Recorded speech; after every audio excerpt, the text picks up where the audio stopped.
Muy buenos días, amigos televidentes. Bienvenidos sean todos ustedes a su programa del día de hoy. Tengo una invitada muy especial. Se trata de la doctora Rosy Pereira, una prestigiosa geriatra dominicana, y ella fue la creadora de la Ley de Protección a las Personas Envejecientes. He querido poner hoy énfasis en este tema de los adultos mayores para mirar cómo está su situación en República Dominicana.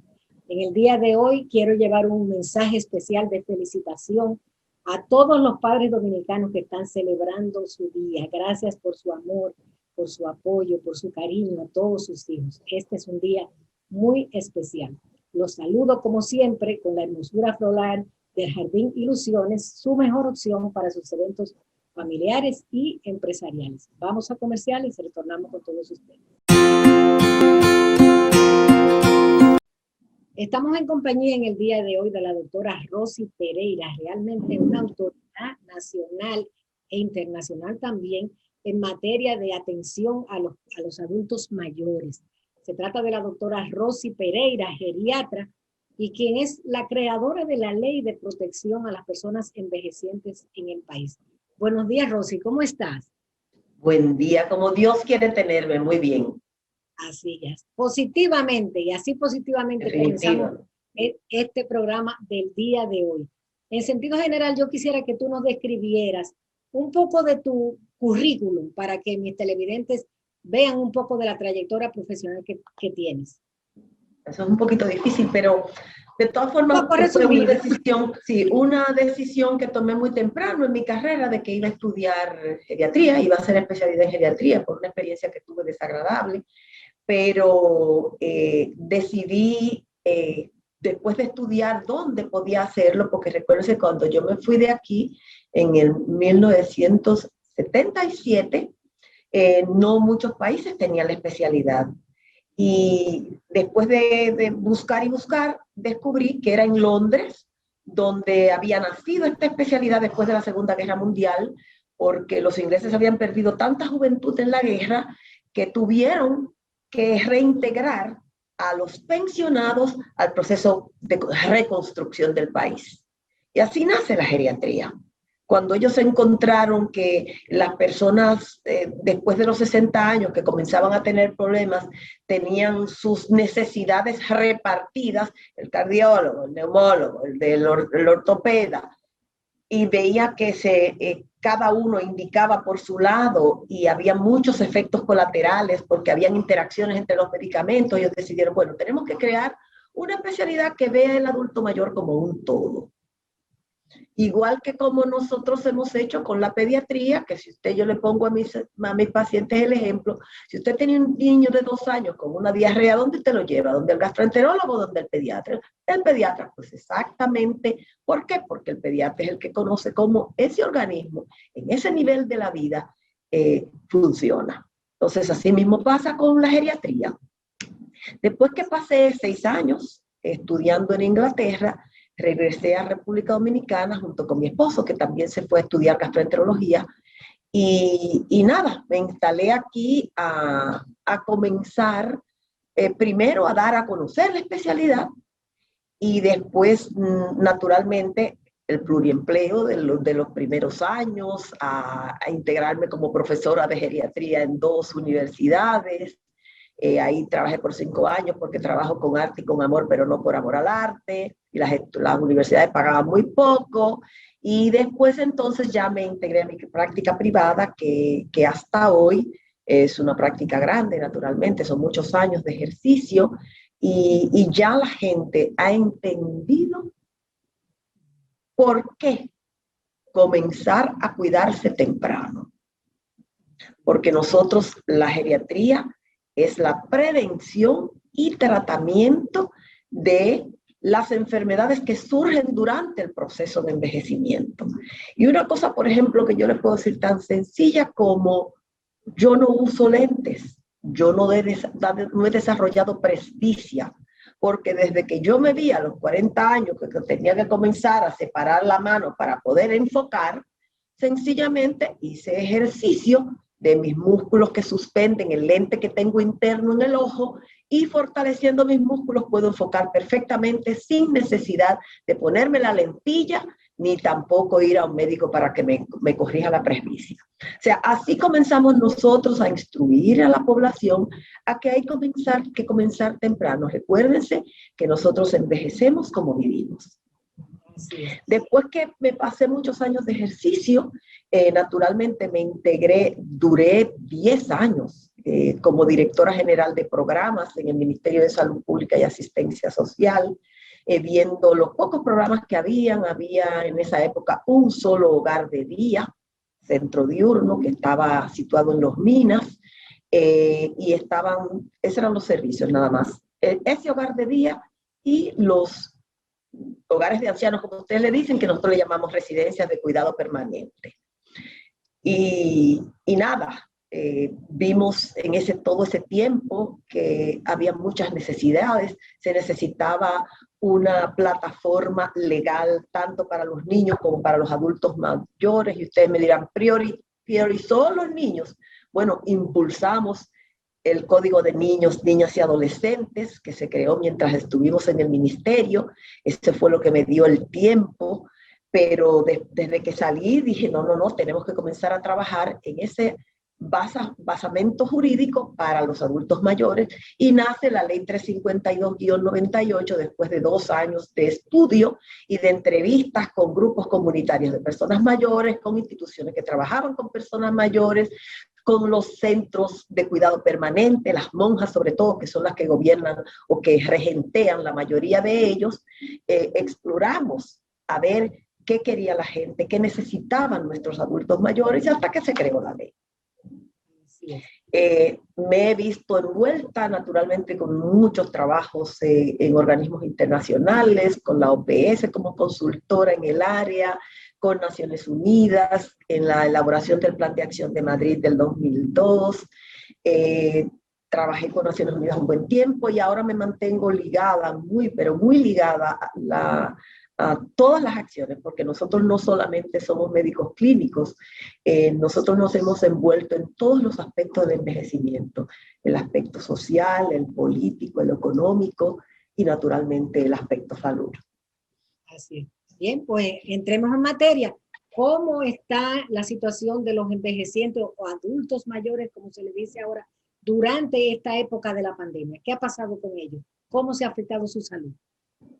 Fíjese, recuerden que el ser humano es un ser social, y el simple hecho de la pandemia encerrarnos y prohibirnos, bloquearnos nuestros contactos sociales ha sido un efecto deprimente para todo el mundo, no solamente para los adultos mayores, para la población en sentido general. La población del mundo ha aumentado la incidencia de depresión. Si nos recordamos que las depresiones ocurren con más frecuencia en los menores de 25 años y en los mayores de 60 años, añadámosle a eso el encierro, la falta de comunicación con sus familiares, lo que podría decirse abandono, que no es abandono, fue como nos metieron, nadie sabía de dónde venían los tiros con esta pandemia, y nos fanatizamos todos de qué es lo que va a pasar. La gente se alejó, que era verdad, teníamos que tenerle al contacto, pero nos alejamos de tal forma que las personas mayores que vivían cercanos a sus familiares dentro de la casa se alejaron, y aquellos que vivían solos, pero con la presencia constante de sus familiares, se vieron solos, definitivamente, porque la gente iba, le ponía la comida, si era que le tenían que hacer la compra, le ponían la comida en la puerta y por ahí mismo se iban, y le decían adiós, y ya, punto. Entonces, eso tuvo como consecuencia, le voy a dividir los que vivían solos, los que vivían en hogares multigeneracionales y los que vivían en instituciones, porque tenemos tres facetas. Los que vivían solos se vieron más solos.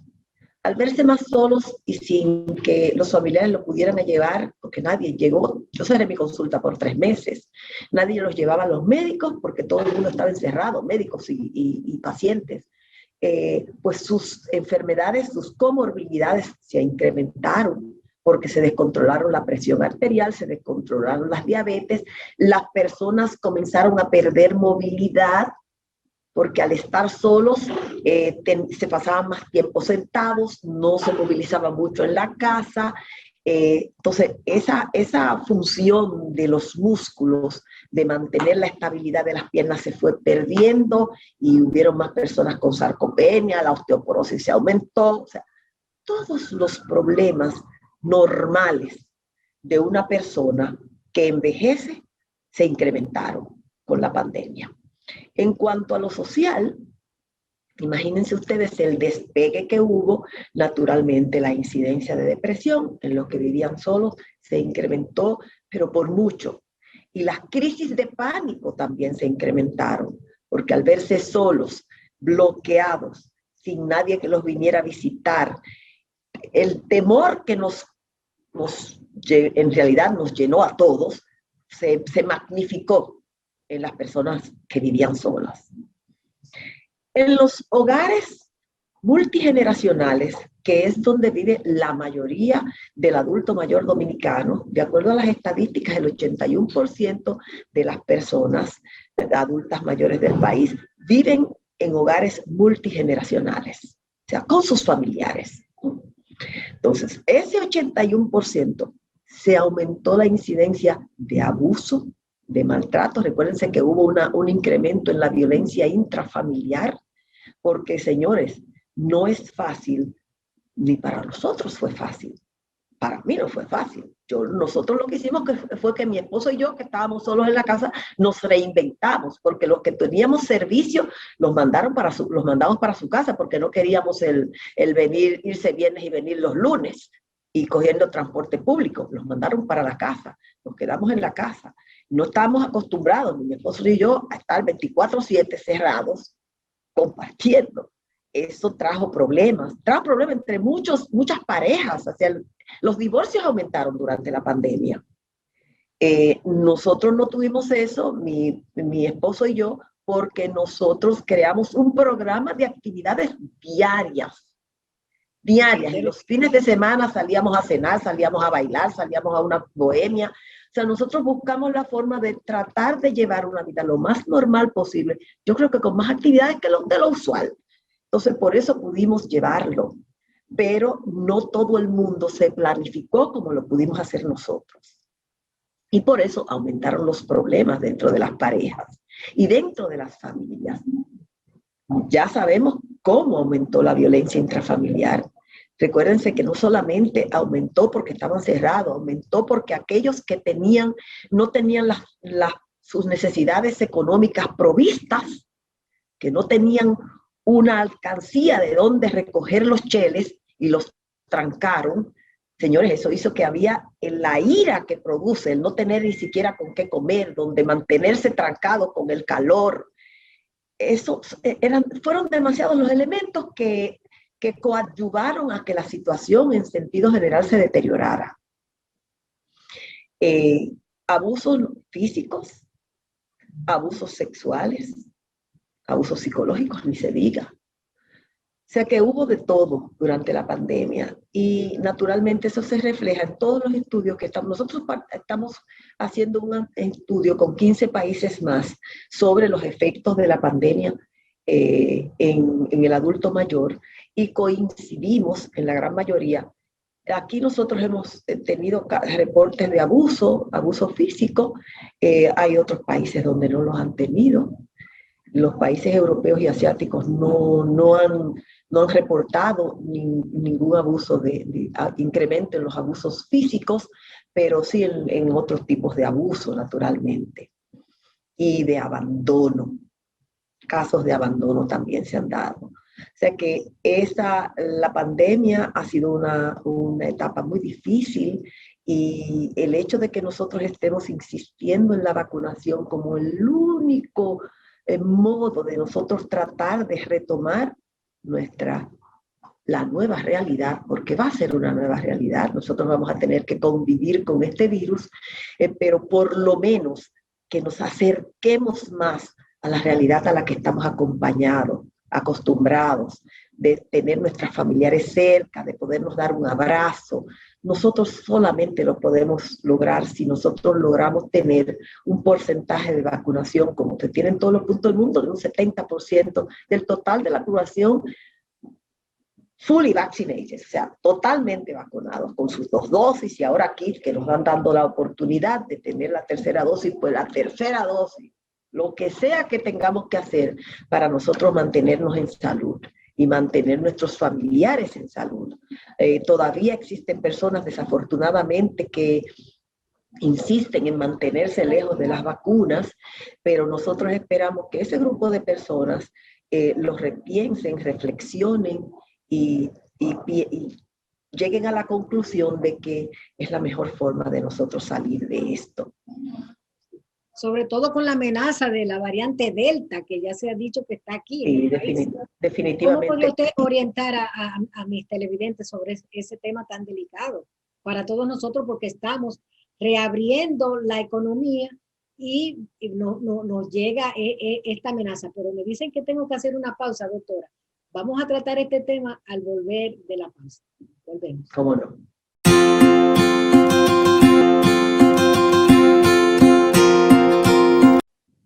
Nos acompaña en el día de hoy la destacada geriatra dominicana Rosy Pereira. Le preguntaba en el segmento anterior su posición sobre la vacuna, la tercera dosis de la vacuna Pfizer, y esta versión ya confirmada de que la variante Delta está aquí entre nosotros, ya vino a vivir, a convivir con nosotros en medio de la pandemia del COVID. Adelante, doctora. ¿Qué pasa con la variante Delta? Lo que sabemos sobre la variante Delta. La variante Delta tiene un problema. Aunque su letalidad no es mayor que las que conocemos, pero la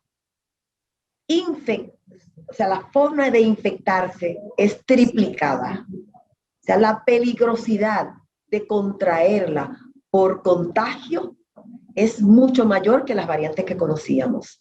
Y recuérdense que aquellas personas que no están vacunadas tienen muchas probabilidades de irse a un cuidado intensivo o a irse a un hospital. Los que estamos completamente vacunados, disminuimos esa posibilidad, pero no se excluye la posibilidad de que contraigamos la enfermedad. Y el problema con el coronavirus es que a muchas personas los ha dejado con problemas posteriores, post-COVID. Terminan, pasan la enfermedad, se negativizan, pero quedan con problemas residuales. Mucha gente se queda con una debilidad extrema. Que, señores, pero una cosa que no se pueden reintegrar a su trabajo. Otros quedan habiendo pasado por el COVID, con su movilidad muy limitada. Muchos se quejan de que quedan con dolores corporales permanentes. ¿Y quién quiere vivir con esos problemas? ¿Por qué nosotros nos vamos a exponer a contraer el virus y a posteriori tener problemas residuales? Si nosotros podemos evitarlo con todo, y fíjense, con todo y habernos vacunado, la población tiene que entender que el distanciamiento por el momento tiene que mantenerse.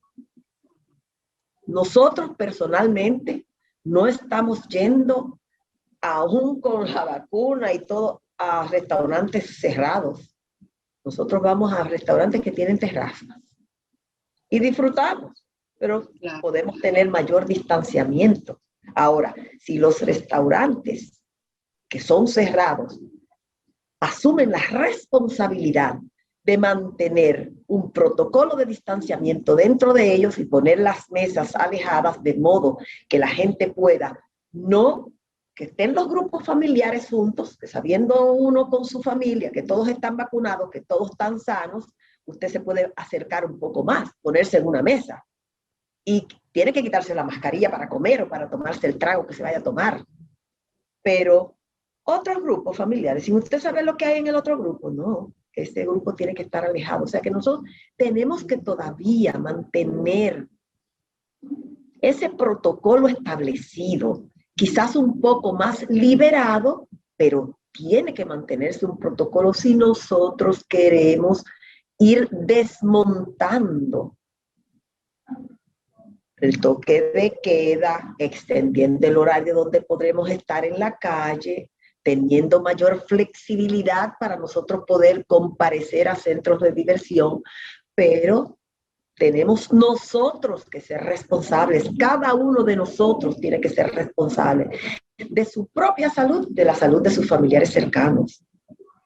Doctora, el presidente Luis Abinader dijo en esta semana que había la posibilidad de un rebrote, pero que los dominicanos teníamos que acostumbrarnos a vivir con el COVID. Hay también ahora una desescalada del toque de queda que nos va a conducir a que en algún momento ya no tengamos toque de queda. ¿No es un contrasentido que levantemos estas restricciones cuando tenemos la variante Delta aquí entre nosotros? Fíjate, Dania, si nosotros seguimos con la vacunación como se está haciendo, que más y más gente se haga consciente, vayan, se vacunen todos, nosotros disminuimos la probabilidad de que se nos enferme más gente. Si cada uno de nosotros, como yo les digo, aún vacunados, mantenemos un poco el distanciamiento. Señores, nosotros teníamos, mi esposo y yo teníamos 1 año y 8 meses que no nos juntábamos con unos compadres queridos. Son nuestros compadres, nos ha pasado, con quienes nos juntábamos todos los viernes. Teníamos 1 año y 8 meses. Y el sábado pasado decidimos que nos íbamos a juntar con ellos. Parecíamos muchachitos cuando los sueltan en una pradera. Nos sentimos tan bien, pero nos sentamos separados. Nos tomamos la copa de vino, oímos buena música y disfrutamos una noche que por poco nos agarra el toque de queda y nos paran. ¿Me entiendes? Pero qué bien nos sentimos nosotros de por fin podernos juntar de nuevo, pero sí manteniendo nuestra distancia aún dentro de la casa. Y usted se ha olvidado de un aspecto muy importante, la mascarilla, señores. No nos quitemos la mascarilla. No, pero es que no, televidente sobre esto. No, pero si usted está fuera de su casa, cerca de personas que usted no conoce, en sitios públicos, usted tiene que usar su mascarilla. Eso ni pensarlo. Eso ni pensarlo. Yo creo que eso ya debe estar en la psiquis del dominicano, que la mascarilla no se la puede quitar. Usted puede quitarse la mascarilla, como yo le digo, cuando usted esté en un ambiente controlado, cuando usted esté en un ambiente al aire libre, usted puede quitarse la mascarilla, pero no está, a menos que no sea un grupo familiar, señores, que usted pueda estar un poco más de cerca, que se puedan sentar en la misma mesa. A mí me da pena pasar por colmadones y ver cómo la gente está junto allá, todo muy tranquilo, tomándose su trago. Pero yo lo que me pregunto es, yo espero, cada vez que pasa digo yo espero que esa gente se conozcan bien y sepa que están vacunados y que están sanos.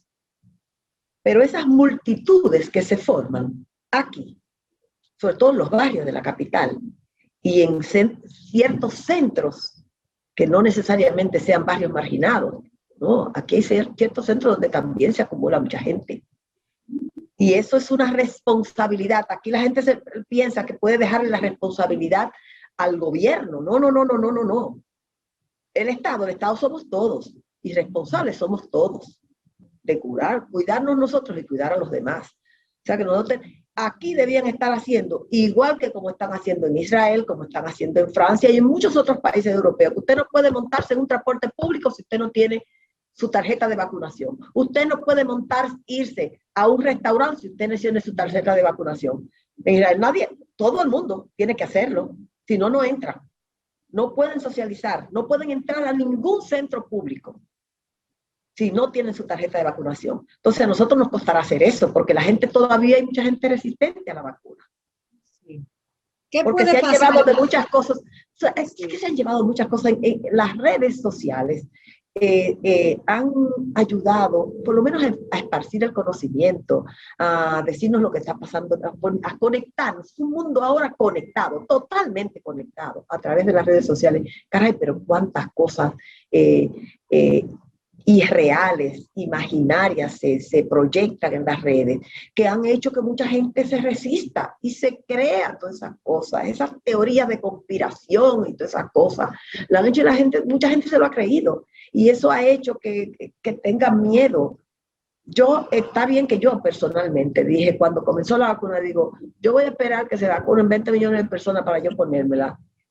Pero cuando vino aquí ya se habían vacunado 40 millones. Digo, pues ya yo estoy bien, porque nosotros no fuimos los primeros que nos vacunamos. Cuando ya Europa, Estados Unidos, ya se habían vacunado más de 40 millones. O sea, cuando llegó aquí, ya había sobrepasado el límite que yo pensaba para vacunarme. Porque yo digo, bueno, vamos a esperar. A ver, pero no porque yo creyera en la teoría de combinación, sino que yo quería esperar el resultado. ¿Qué efecto iba a causar la vacuna?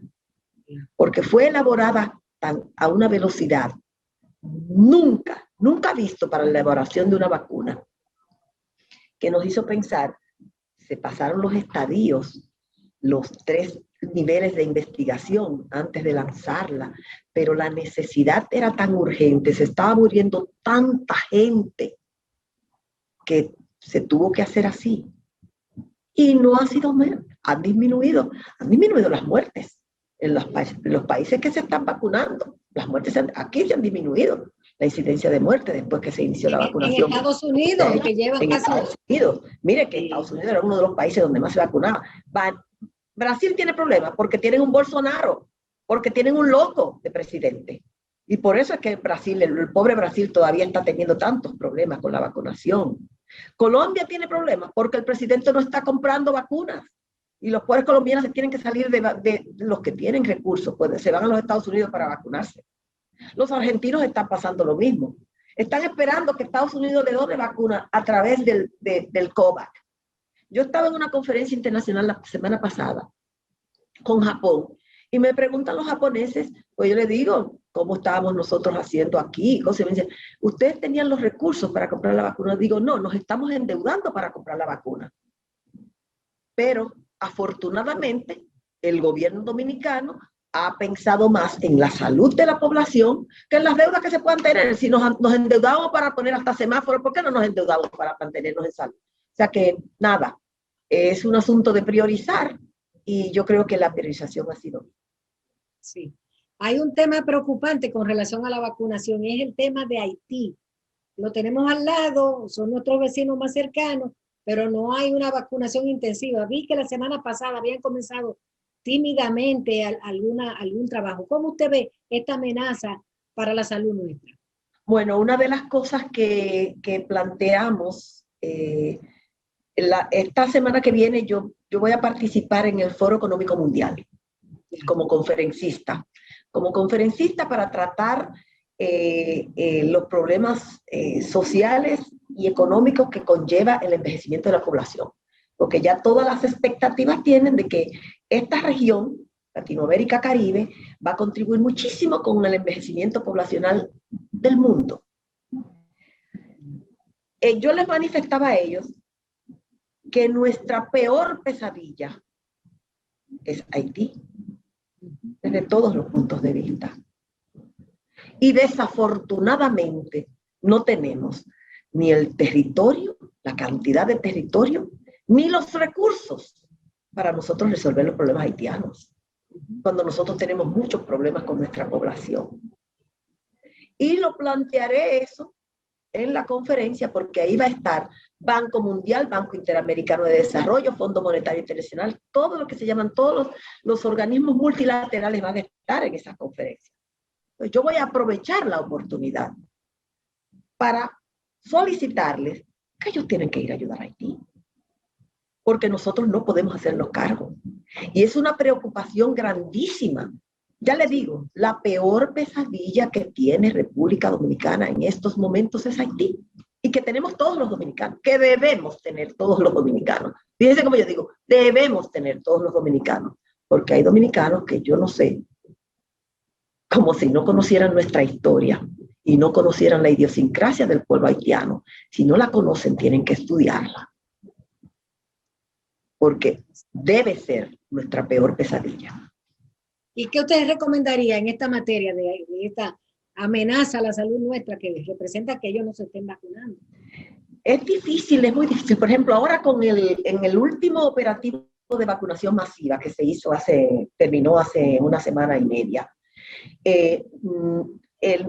Yo dirijo el área de salud del Ministerio de Industria, Comercio y Pymes, y a nosotros nos tocó coordinar la vacunación de las 3 circunscripciones del Distrito Nacional. ¿Y qué hicimos nosotros? Definitivamente, cuando vimos que habían bolsones de población en los barrios, metimos los centros de vacunación dentro de los barrios. El Manguito, Los Praditos, todos esos barrios que no se salían de ahí para irse a vacunar. Y ahí encontramos grupos de haitianos que no estaban vacunados. Y prácticamente los convencimos de que ellos tenían que vacunarse. Y los fuimos y los vacunamos hasta en sus casas. Pero tienen que vacunarse. Porque hay una cosa, hay grupos de población aquí con creencias religiosas medio extrañas que no se quieren vacunar porque ellos consideran que Dios los está protegiendo y ellos no necesitan la vacuna. Pero se les olvida lo que dice en la Biblia: ayúdate que yo te ayudaré. Así es. Bien, con esta palabra de la doctora vamos a pasar a una pausa. Volvemos con ustedes.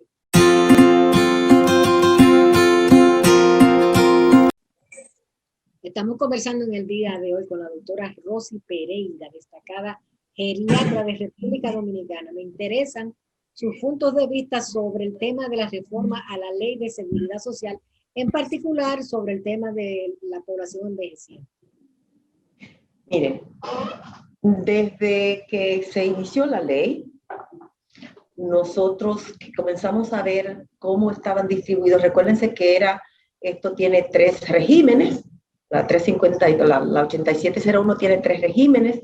El régimen contributivo, que es todo el que trabaja con un aporte suyo de su empleador contribuye para salud y pensión. Está el contributivo subsidiado, está en la ley, nunca se puso en ejecución, es para trabajadores independientes, personas que tienen trabajos informales, donde se suponía que el trabajador independiente, como no puede tener una constancia, ni siquiera una regularidad de ingreso, pues entonces que ellos pudieran aportar, nosotros los trabajadores independientes, aportar algo, el Estado, la otra parte, para que tuvieran seguridad. Eso nunca se ha implementado, el contributivo subsidiado. Y en tercer lugar está el subsidiado, que incluye todas las personas mayores de 60 años en situaciones de pobreza, todas las madres solteras, los discapacitados y las personas de cualquier edad que estuvieran en extrema pobreza. Para usted poder cubrir todas esas cosas, usted tendría que tener una ley solidaria. Y la 8701, a mi visión, no lo es. No lo es porque se puso tope a las contribuciones. O sea, si usted recibe mensualmente un salario por encima de 20 veces el salario mínimo, ya usted nada más cotiza hasta ahí. Usted no cotiza por lo que usted gana, por todo lo que usted recibe. Imagínense usted la cantidad de personas, los millones de personas en República Dominicana, ¿saben?, que ganan más que eso. Entonces, para nosotros, una ley solidaria es que el que más tiene, más pague. Porque así contribuiría a cubrir los gastos, a ayudar en parte a cubrir los gastos de una inmensa mayoría de la población de aquí, que no tiene las personas mayores de 60 años, solamente un 18% de nuestra población tiene una pensión. ¿Por qué? La población adulta mayor, séptima y octava década, eran de zona rural, que se ha ido urbanizando en los últimos 20 años, pero son gente que nunca contribuyeron con ningún seguro, porque trabajaban en la informalidad. Entonces, imagínense usted, tenemos 1 millón y algo de personas mayores de 60 años. Si nosotros hablamos que de ese 1 millón y pico, solamente un 18% tiene una pensión. ¿Y el resto? ¿Qué pasa con el resto de la población? pensemos en eso, el régimen subsidiado va muy cargado, tanto en la forma de pensión como en la forma de prestación de servicios de salud. ¿Y por qué yo digo la prestación de servicios de salud? SENASA, que es el Servicio Nacional de Salud y que cubre todas las personas que caen dentro del régimen subsidiado, tiene las pocas, o sea, la poca gente que que cotiza a SENASA, o sea, que pertenece al seguro de SENASA. O sea, hay muchos otros seguros privados. Entonces la gente, todo el mundo tiene la libertad de cotizar donde quiera. Y déjeme decirle, SENASA es un muy buen seguro, que tiene mayor cobertura. Yo le puedo decir, los seguros privados, si usted tiene una enfermedad catastrófica, cuando hablamos de catastrófica, nada más le pongo poner un cáncer. Las quimio y las radioterapias son muy costosas. Una insuficiencia renal crónica, las diálisis son muy costosas, pero muy costosas. Esas son enfermedades que llamamos catastróficas. Los seguros privados le cubren 1 millón de pesos. 1 millón de pesos se da en nada con la quimioterapia. Mientras que SENASA cubre 2 millones de pesos. Y le cubre 2 millones de pesos al régimen subsidiado también. Que nosotros tenemos que pensar cómo nosotros vamos a tratar de conseguir en esta revisión de la ley de seguridad social lograr una ley realmente solidaria. Y yo tengo mi forma de pensar y yo tengo mi posición de lo que yo considero que debiera hacerse. O sea, tenemos dos cosas, ¿verdad? Hablamos de salud y pensión. Ya dijimos lo que estaba pasando con la salud. Y yo voy a hablar un poquito más de la salud. Nosotros se supone que tenemos 8,000 pesos al año para medicamentos. A usted le prescriben un medicamento de 2,000 pesos, pero cuando usted va a la farmacia con su seguro, le dice, no, eso no lo cubre el seguro. Usted tiene que sacarlo de su bolsillo, si puede conseguirlo. Así es. Pero a mí me cubre 8,000 pesos. Cúbrame 4 meses con mis 8,000 pesos. De ese medicamento me cuesta 2,000, pero cúbramelo, pero no te lo cubren. Tú tienes que buscarlo y esos 8,000 pesos se quedan en los bolsillos de las ARS privadas. De cualquier ARS. De cualquier ARS. Ellos nos han dicho que ese listado de cobertura no fueron ellos que lo hicieron, que fue la Seguridad Social, el Consejo de Seguridad Social. Eso tiene que ser revisado, porque no es posible. Yo considero que los 8,000 pesos, que si usted no los gasta, tienen que ser acumulativos. Ah, no. Si usted no los gasta en ese año, los perdió. Yo tengo seguro. Yo no tomo nada. Porque lo que yo me tomo, mis suplementos vitamínicos para yo mantenerme más o menos bien, eso no lo cubre. Las vitaminas no lo cubren los seguros. Entonces, mi dinero se está perdiendo ahí. Y después que yo tengo todos mis años cotizándole a un seguro, a una aseguradora, cuando llega la pensión, me lo quitan el seguro. Y yo no he visto una mejor descripción de lo que pasa que cuando yo le planteé que eso estaba sucediendo al señor Pepín Corripio. Estábamos conversando, invitados al desayuno que hacen los medios de comunicación Corripio, y yo dije eso, que eso estaba pasando. ¿Y cuál fue su expresión? Ah, pero le quitan la sombrilla cuando está comenzando a llover. Le digo exactamente. ¡Qué bella frase! No, eso ya yo lo acuñé como mía, pero eso fue él que lo dijo. Pero ya yo lo acuñé como mía. Le quitan la sombrilla cuando está comenzando a llover. ¿Por qué? Porque después que uno tiene una edad avanzada, ahí es cuando uno tiene mayor probabilidad de tener comorbilidades. Y yo le digo, mayor probabilidad, porque usted envejece como vive. Y si usted vive bien, manteniéndose en salud, haciendo ejercicio, comiendo debidamente, una dieta adecuada, usted se muere sin grandes problemas, pero sin grandes problemas. Pero usted tiene que comenzar temprano a pensar en eso. Pero eso está sucediendo con la seguridad social. Recuérdense que tenemos ya 2001. Es de la 8701, 2001. Ya tenemos que 21 años con la seguridad social. ¿Y qué estamos haciendo nosotros? Nosotros tenemos necesariamente que modificar esa ley. Nos vamos, cuando estuvimos ahí en el Congreso, en la Cámara de Diputados, y que fuimos mucha gente fue a las vistas públicas, y la gran mayoría de las personas dijeron, no queremos ARS ni queremos AFP. Yo no soy tan sectaria, yo creo que la ley de seguridad social ha sido un gran logro para el país. Definitivamente, creo firmemente que es un logro. Ahora, que necesita revisarla porque nosotros tenemos que adecuarla. Esa ley, como le habían yo dicho ayer, Dania, esa ley fue copiada de la Seguridad Social de Chile. Y miren lo que está haciendo, lo que está pasando en Chile, cuando la gente se dio cuenta que después de pagar por años, cotizar a los fondos de pensión, lo que recibían era una miseria. Nosotros no debemos esperar que eso ocurra. Nosotros tenemos que modificarla ahora. Porque nosotros pagamos, cada mes que nosotros cotizamos, pagamos un 0.5% por el manejo de ese dinero. Pero pagamos además un 30% sobre las ganancias generadas por nuestros depósitos. Y eso es una grosería. Nosotros en el Congreso propusimos que eso se bajara a un 15%. Me lo encuentro alto, pero de un 30 a un 15%. Por lo menos. Porque el 0.5% yo lo encuentro lógico, tiene que tener una ganancia por el manejo del dinero. Pero caramba, encima de las ganancias un 30%. ¿Y qué va a recibir la gente cuando se pensione?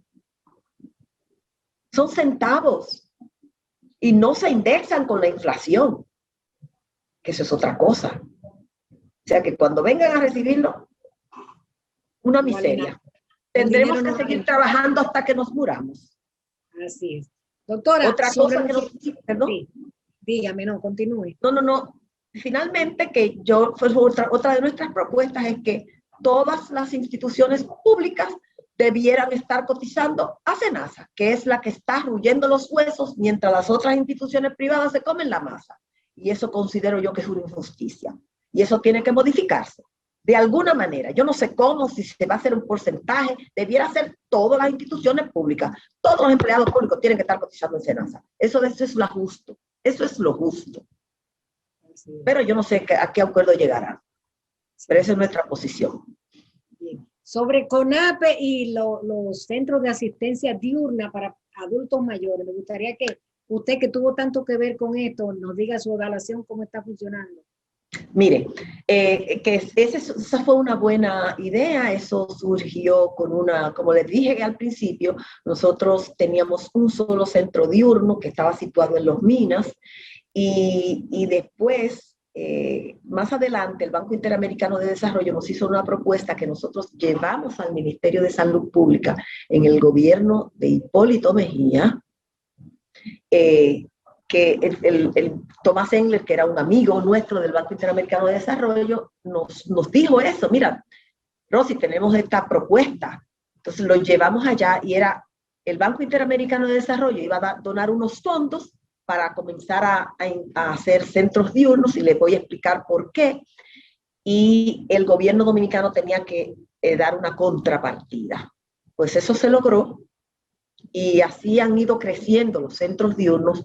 ¿Por qué los centros diurnos? O sea, la idea es, y esto es una idea a nivel global, que la persona envejezca en su entorno, con su familia, con sus vecinos, en su barrio.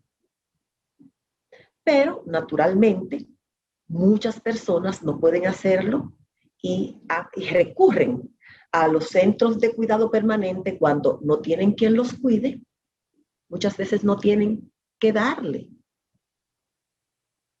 Porque, como decíamos, ya la gente no se queda en su casa. Ya las mujeres tenemos que integrarnos a trabajar. Ya no existe prácticamente los hombres que sean los machos, que son los suplidores completos. No, ya eso se acabó. Ya todo el mundo tiene que salir a trabajar por cómo se ha incrementado el costo de la vida y cómo han cambiado las circunstancias. Antes las mujeres no estudiábamos, se quedaban en la casa mientras el hombre salía a trabajar, pero ahora ya las mujeres estudiamos, nos preparamos y queremos ejercer nuestra profesión, y naturalmente se ha dado una simbiosis magnífica, donde cada uno contribuye, y eso ha hecho que muchas familias hayan podido progresar más que antes. Pero hay una clase que está tan deprimida que no les alcanza, chiriperos, cómo pueden tener sus adultos mayores en la casa si no tienen ni siquiera comida que darle, mucho menos quien los atienda. Entonces había una tendencia a dejarlos abandonados en las puertas de los centros de cuidado permanente o asilos de ancianos, o hogares de ancianos, como le dicen aquí, dejarlos en la puerta, dejarlos abandonados en los hospitales, que será otra tendencia. No, ahora con la implementación del cuidado diurno, donde el abuelo, la persona mayor va, se desayuna, almuerza y merienda y regresa a su casa a compartir con sus familiares, y el fin de semana se lo pasa en su casa. O sea, esa es una visión mucho más satisfactoria, porque recuérdense que la gente cuando va a las instituciones son cosificados. Así es. No es lo mismo. Bien.